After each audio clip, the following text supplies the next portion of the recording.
साथियों, क्या पुरुष सूक्त ब्राह्मण ग्रंथों के पहले बने?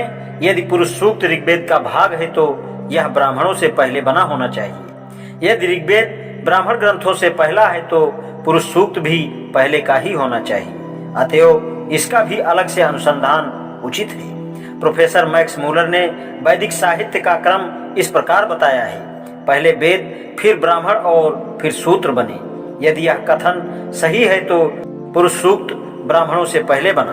प्रश्न यह उठता है कि क्या प्रोफेसर मैक्स मूलर के सिद्धांत को अक्षरशः मान लिया जाए? यदि माना जाए तो इससे दो परिणाम निकलते हैं। ऋग्वेद के समय में 4 वर्ण थे, परंतु शतपथ ब्राह्मण के समय केवल 3 ही वर्ण रह गए, या यह कि शतपथ ब्राह्मण में पूरी व्याख्या नहीं है। पहला परिणाम तो प्रत्यक्षतः असंभव है। इस तरह पहला प्रश्न व्यर्थ है।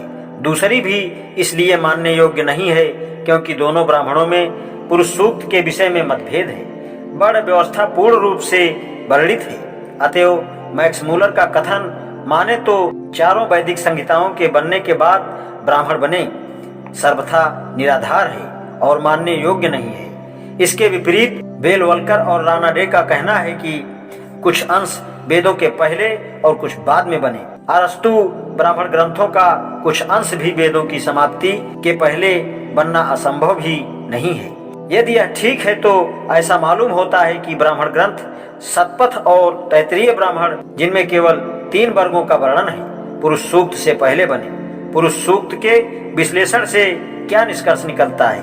पुरुष सूक्त ऋग्वेद में एक छेपक है। इसलिए यह कोई तर्क नहीं कि आर्य समुदाय में शुरू में ही 4 वर्ण थे।